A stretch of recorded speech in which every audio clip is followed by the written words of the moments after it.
Good evening, everyone. Thanks for joining me in this video. This is Friday, January 23rd, 2026. The United States of America soldiers are in Nigeria right now. They are in Nigerian soil. Yesterday, I saw the video when they were meeting with the National Security Advisor, having a joint meeting, giving joint speech about how they are going to work. Don't forget that Nuhu Ribadu some time ago traveled to the US, and I told you people exactly the signatures he put on files, because Trump is not a game player. Trump said something that he's going to do it. He said if the Nigeria government did not neutralize and stop the terrorists from killing Christians, that he is going to come into the country and do it by himself. Now, I like the smartness of Nuhu Ribadu and Bola Ahmed Tinubu, the president of Nigeria. They are very smart too. So, these people understand that they can't stop Trump. People may hate Trump, people might not like it, but you can't stop him from doing what he wants to do because he knows what he's doing, actually. So, because of that, you have to align with him. If you can't beat him, you join him. So, the Nigerian government have to align with him. Now, there are some things that you deserve to know as someone who is living in Nigeria, and that is what I'm going to tell you in this video about the presence of the United States military.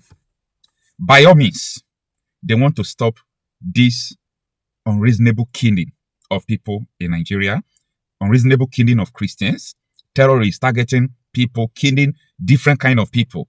They want to put a stop to it. But this thing is not going to be easy because the United States of America knows that this is a global problem, but they have interest in Nigeria. What I want you to know in this video is that, number one, watch out. US is going to establish a military base very soon, not now. Very soon, US will establish a military base in Nigeria. That is the first thing that you are going to see. Just not next 6 months. Maybe after next 6 months or time to come. But very soon, US is going to establish base in Nigeria. Now, the second thing you will know in this work that the United States soldiers are about to start doing is that they want to control the data. No more, they kidnapped 177 Christians in Kaduna. Police said it's not true. Tomorrow they say it's lie. Next tomorrow they say, oh, we are sorry, it's true.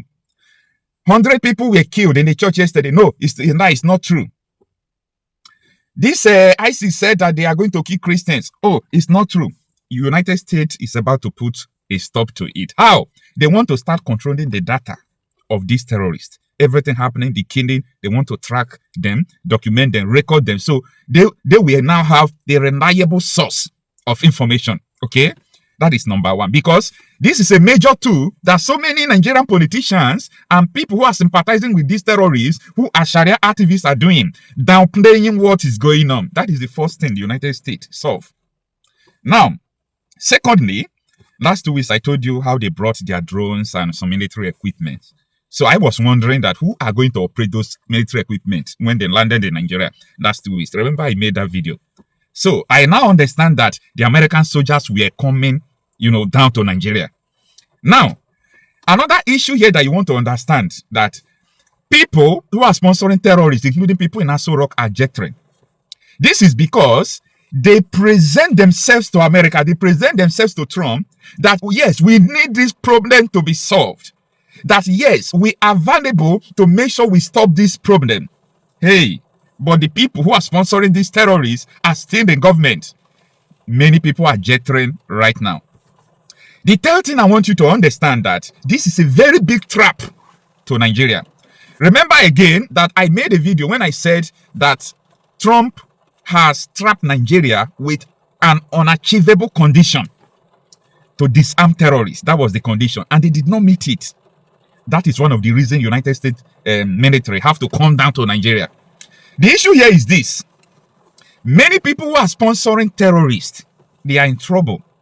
And they will be compromised, no doubt about that. Remember when US wanted to, intervene with the issue of Chibok, though Barack Obama was somehow supporting these terrorists then. They want to remove Jonathan. So America under Barack Obama was so dangerous. And they did all sorts of things. And that is why today, when you hear people saying that any place America goes, they used to do what is not good, it's not that America proper. When you look at the Republican ideology, that is the ideology of the US. The Democrats, the left, are not the real people who have the ideology of the US. So everything the Democrats, especially Obama, did is not 100% right to say US. I think it's also good to say the Democrats, because the Republicans have totally different ideology from that of Democrats. Now, the people who are sponsoring these terrorists, the United States understood how this all this collaboration led to the leaking of information to the terrorists, why they were unable to, rescue the Chibok girls. The homeland was leaked to Boko Haram. Boko Haram they were wearing oxygen masks when they wanted to put gas for everybody to sleep and take the gas. So you understand, United States understood all these things. But the problem here is that there will be saboteurs from the government. Remember Sheikh Ahmed Gumi, the National Security Council supposed to be #1 confidential meeting in any country. I mean a secret meeting, like that kind of Ogboni meeting now. They say secret society. National security meeting is like a secret society. But Sheikh Ahmed Gumi says someone called him from National Security meeting in Abuja that they are holding in Aso Rock, that he is one of the people being targeted as Boko Haram member. Look at how they leaked the national security details to Sheikh Ahmed Gumi. And that is to say, the whole terrorists got the information that is happening in Aso Rock because there is a terrorist there. There is a terrorist there who is loyal to them, who is working with them.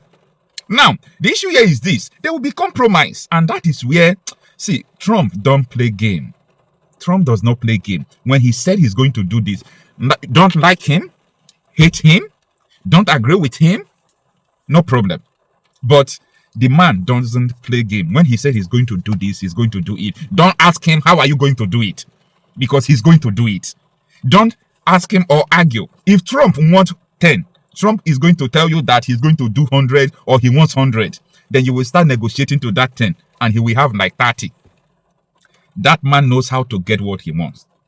And there is an interest, you all know, that there is a plan to turn Nigeria into a terror stronghold. So they will never allow such thing to happen. And they have so many things on the table for them. Now, look at the main issue here. Why I told you from the beginning of the video that the United States of America, they knows the problem because it's a global problem. It's an Islamic extremist problem. It's a global problem. It is everywhere. Why I was growing up as a child, I was born and brought up from a Catholic faith background. And from that childhood, we used to go to the church, to catechism, to learn, to live right. And one of the first things they used to teach you is the 10 commandments of God. Listen, I'm not talking about religion here. I'm going to somewhere. This is all about security. So in that 10 commandments, you start reading it from 1, I'm your God, your Lord, thou shalt not worship any other God. At a point, they said, thou shalt not kill. Thou shalt not steal. There is a reason why I'm pointing out these two things. Thou shalt not kill, thou shalt not steal. But why they were teaching me, thou shalt not kill, thou shalt not steal, they were teaching another person how to kill me. That the person has a mandate to kill me as an infidel. The person I am living in the same country.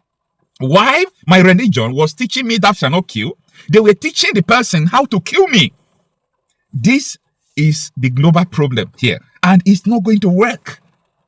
America knows where they are going. Trump knows what he's doing. Trump understands that this is a global problem. I want you to ponder about what I just said now. I want you to ponder. I want you to think about what I'm saying right now. That while I was growing up, they were teaching me, thou shalt not kill. It's a sin against God. Thou shalt not kill. Thou shalt not steal. But they were teaching another person how to kill me. And you want me to stay in the same country with that person, meaning I am signing my death warrant. So many people watch my videos, but they don't know my concept and the way I reason. No, this is so dangerous, and you may not understand what I'm saying until it gets to you. That's why they were teaching me to make sure I never think about killing person, that I will never have such thought in my life, to make sure my life remain good and the society I am in will also remain good. They were also teaching people on how to kill me and conquer me. No, now, I cannot comprehend this. So, this is the situation I am talking about. Guess what? Let's be following this. Let's be tracking this. I'll keep you updated everything that is going to happen. I've served the military intelligence for the past 35 years. It has always been the case. Our problem is religion and social-cultural. I mean, people will expect me to come here and start talking about kinetics, about operation and so on. I've been an operational commander all my life. I've commanded warships, I've commanded troops, I've commanded men outside Nigeria and so on. But I'm not going to come to your station to discuss kinetics. The problem is not kinetics. In 2017, 2016, I'm always a member of the Security and Intelligence Brief at the Defense Headquarters. I said the center of gravity of Boko Haram and insurgency in Nigeria are the sponsors of that program. It was beyond us. Because the job we need to do is kinetics. Fight, destroy places, resolve issues. Yep. But we cannot resolve issue of sponsors of Boko Haram that were in Buhari's government, that we know them. When you say we, who I was in the military intelligence. Okay. And the defense headquarters staff that I work with, they know. And that was why we couldn't pursue that aspect that could have resolved that problem. Because you need to arrest people. And recently, 400 people were gathered as sponsors of Boko Haram. Why is it that the government has refused to try them? You remember this Boko Haram issue started since 2012. Yeah. And I was in the military intelligence that time. We arrested those people. It is my organization that actually conducts interrogation and interview. And they mention names. I mean, I can't come on the air and start mentioning names of people that are presently in government now that I know. Presently in government. That the boys that we arrested mentioned. Some of them are governors now. Some of them are in the Senate. Some of them are in Aso Rock. Why should a government try to cause this kind of embarrassment and insecurity to the sense of what happened yesterday? And the solution I gave them in 2017, because when I identified the center of gravity for General Shocking, and they couldn't pursue it, because some of them were ministers. And what I'm saying now, the Department of State Services are listening to me. They know them. Yeah, Commodore. So the solution I gave them was that if we can't pursue the policy strategic level, because the people that we need to talk to are also, going to be difficult to deal with. I said what they should do now is to conduct two things. We should buy blimps. The blimps are not UAVs. They are not drones. Blimps are equipment that can fly up to 10,000 feet, 30,000 feet, static if you want, mobile if you want, and they carry a lot of payload. We saw them in Afghanistan. We saw them in Kenya. This will be something that can give us real-time intelligence. And we can know where these bandits or terrorists, where they emanate from, when they finish operations that they've done, where they go back to. Okay. Well, they did not buy this equipment up to. This government does not want to resolve this problem. They are escalating it because of tribal and religious sentiments. So when you say this government does not want to resolve it, don't forget the same government has purchased. In fact, they're going to induct the Super Kanu jet because of, the insecurity situation. They have, the president has had to change guards, as it were, as a result of people's clamor. I imagine if that was not in the thinking, why would you go that length to make some of the, some of the pronouncements, the meetings that have happened, the purchase, the change of guard and the rest? Why would they do all that if they don't want to sort this? Because that is not the solution. What you just mentioned is not the solution. When you have a problem at policy level, strategic level, operational level, when you have a problem, what you need to do is to identify the center of gravity of that problem and attack it. That's what you do. What they are doing is not attacking the center of gravity of the problem of Boko Haram and insurgency. So if the president is buying super to Kanu, is changing service chiefs, that is not the solution. We are looking at the wrong side. It's not kinetic. It's politics. Are you ruling out kinetic altogether? I can't rule out kinetic because so it's a spectrum. It's a spectrum, you know, so you can't rule out something. But the center of gravity is what they should look at. And what is it? I'm saying it on this channel. It is the sponsor of Boko Haram and bandits. And speaking about the sponsors, you know, when you say the DSS, and yeah, they could be listening to you, but so they profile, part of their responsibility is to profile all of these persons before they either vie for elections or before, excuse me, they are nominated for any of these positions. Doesn't that happen? Don't they get intel and say, look, this and this is what we found, and then we don't think that this should proceed further? Doesn't that happen? It does. You know, when I worked with the DSS in 2007, because when Yaradua approved the operational order that we did, we now have to work together as a team. He actually forced all of us to sit down together and work together. I was surprised at the tremendous amount of information had by DSS. I was shocked. We in DI, I was in Defense Intelligence Agency, and when they were forced to bring out the files, I was shocked. They have so much information at DSS presently as I'm talking about what I'm talking about. They have.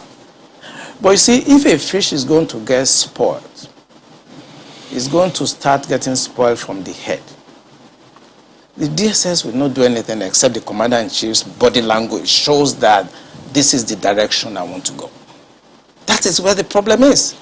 The DSS has tremendous information. By the time 2023 is here and somebody take over and wants to undo some of this evil that I've seen in this country, you'll be surprised names that the DSS will bring out. They have the information. There's nothing I'm going to say here that they don't have. The defense headquarters have the solution for the kinetic aspect. They do. I'm not going to come here to advise them. I work with them and they're still there. The chief of naval staff was in the intelligence with me. We were together in Defense Intelligence Agency. That's Vice Admiral Gambo. I know these people are good. They know what to do. It's not that they have problems. It has to do with politics, the sponsors, people that feel that this country should be Islamized. You know, assuming but not conceding that, I mean, that all of this is the case. So what is the end game? Because I imagine as a strategist, that's what you think about too. So these things are happening. What is the end game? So why will this be allowed to fester? For what purpose? The end game for them, because we did, normally when you want to look at this type of challenges, what you do is that you go through what we call the intelligence circle. Okay? When you do the processing and you do the analysis before dissemination point, you discover that the end game for them is to just turn this country into like a Taliban type of country. And it's a mindset. And anything goes. In other words, 10% casualties, 20% casualties is allowed in trying to achieve the end game of Islamizing this country. That's for the terrorists, the bandits. It's not for the terrorists and the bandits, for the sponsors. Because I told you, and I will repeat on this channel, the sponsors of Boko Haram and the bandits are the problems. And defense headquarters, the army headquarters, the naval headquarters, the air force cannot do anything about that. Buhari has to do something about that. The Interpol has the list of those people that are sponsoring Boko Haram. I work with Interpol. They should ask, if they don't know, they should ask. The government of Dubai, they have the list of those people.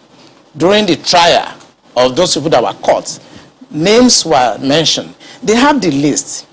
The government also told us that they've arrested 400 sponsors of Boko Haram. Why should the government not try those people and bring peace and harmony and safety to this nation? Why won't a government do that? those people that are going to harass cadets and officers in NDA, they live around the place. I know NDA very well. I was in Georgia, I was in NDA as young officers, and I know the area very well. They live around the place. So why can't you put up a blimp that can see what they are doing in real time and eliminate them? Why won't you do that? In fact, there were more details saying that some persons slept up, but we'll come to that hopefully. Mark has got some questions for you.